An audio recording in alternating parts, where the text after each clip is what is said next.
there was a study done in 2002 with macaque monkeys. In this study, 20 monkeys were observed and analyzed in regard to social hierarchies that developed in different circumstances, noting which animals were dominant and which were subordinate. The result was that the monkeys that had become dominant had more dopamine activity in their brain than they had exhibited before they became dominant, while the monkeys that became subordinate showed very little changes in their brain chemistry. In turn, after teaching the monkeys how to administer cocaine to themselves through levers, it was found that the subordinate monkeys took in much more cocaine than the dominant monkeys. In other words, it's a form of self-medication. Let's continue on to mental illness. Mental illness is much more common in more unequal countries. Once again, we have the US at the peak of mental illness, we have Japan at the lowest echelon. As you can see from this chart, mental illness and inequality are very much correlated. A quick glance at SSRI antidepressant drug visits to doctor's offices among adults 18 years of age or older in the United States from 1995 to 2002 shows a clear trend of growing dependencies on antidepressants. The most common type of disorders, of course, are anxiety and depression. A psychologist by the name of Jean Twenge did an interesting study which proved that Americans are much more anxious than they used to be. A survey of college students from 1952 to 1993 across 52,000 students found that students today were more anxious, than 85% of the population at the beginning of the study, meaning 1952. By the late 1980s, the average American child was more anxious than the child psychiatric patients of the 1950s.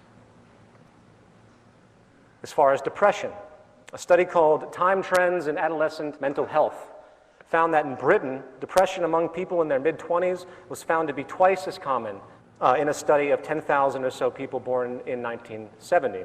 10,000 people study, twice as common in 1970 as it was in 1958.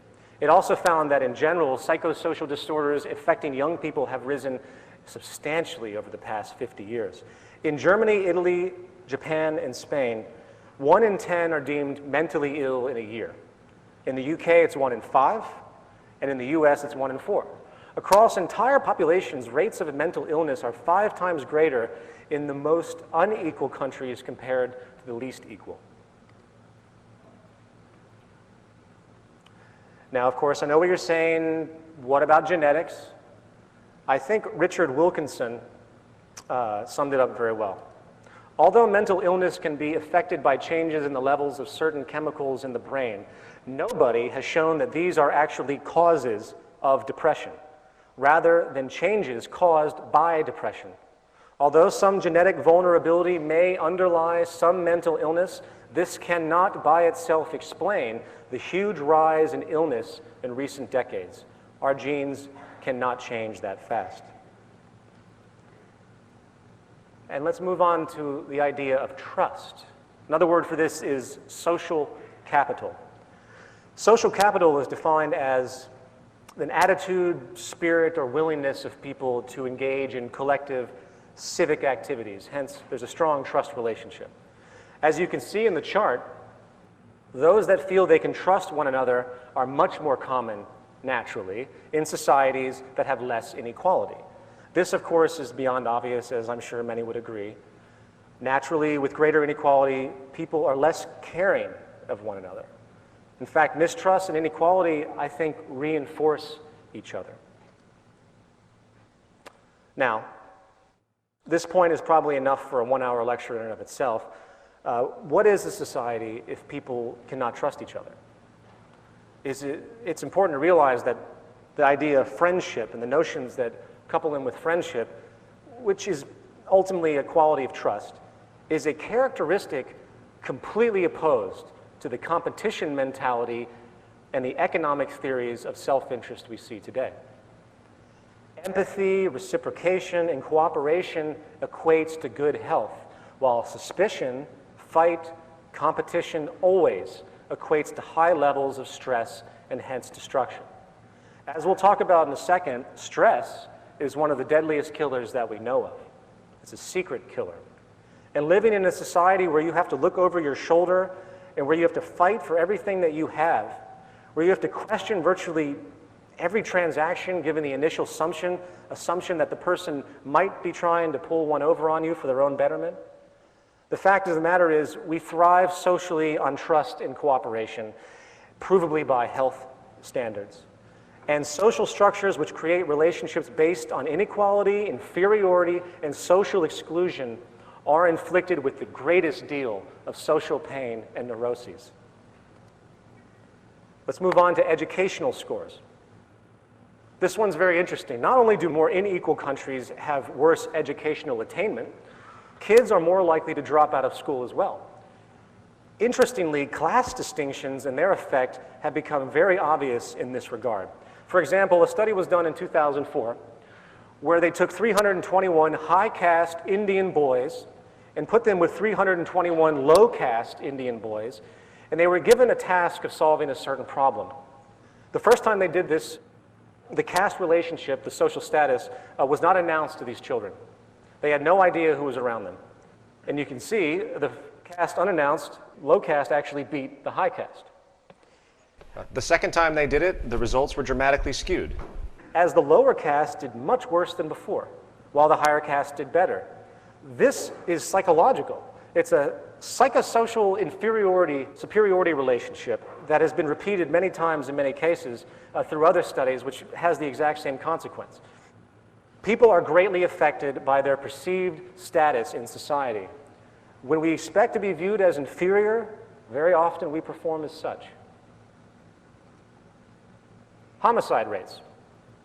As you can see, the United States blows everything out of the water when it comes to homicide rates. And obviously, if you look at the regression trend, homicide rates are naturally more common in unequal societies. In fact, violence itself is probably the most established attribute of social inequality over any of the things that we're talking about in these examples. James Gilligan, who was a prison psychiatrist for 25 years, and he is currently director for the Center for Study of Violence at Harvard University, had this to say about his experience dealing with violent criminals to the extensive length that he has. The prison inmates I work with have told me repeatedly, when I asked them why they have assaulted someone, that it was because he disrespected me. The word disrespect is central in the vocabulary, moral value system, and psychodynamics of these chronically violent men. I have yet to see a serious act of violence that was not provoked by the experience of feeling shamed and humiliated, disrespected, and ridiculed, and did not represent an attempt to prevent or undo this loss of face, no matter how severe the punishment. For we misunderstand these men at our peril if we do not realize they mean it literally when they say they would rather kill or mutilate others, be killed, than live without pride, dignity, and self-respect. They literally prefer death to dishonor. It's really easy to see how class relationships, and hence income inequality, can translate into feelings of humiliation, loss of control, disrespect, and ridicule. You know, when someone loses their job, it's often demoralizing. They say, oh, my husband's unemployed, and it's this demoralizing thing, oh, he's unemployed. After all, the very nature of class is hierarchical. In other words, the upper class really looks down upon the lower class, historically speaking. And to be looked down upon is essentially humiliating. Therefore, it should be no surprise why the United States has the largest number of homicides in the world, given its extreme income inequality. And this leads us to rates of imprisonment. The trend is very acute as well. Obviously, as we can see, imprisonment rates are much higher in unequal countries. The more unequal the country, the more people in prison. However, what is interesting about this reality is that it doesn't just relate to rates of crime, which of course is more prevalent in unequal societies, but it also has to do with the punitive attitudes toward the so-called criminal elements of society. In other words, the more unequal the society, the harsher the punishments are for a given offense. And hence, more people are put into prison for longer periods of time than they are in more equal countries. Since 1984, the state of California has built 1 new school and 20 new prisons.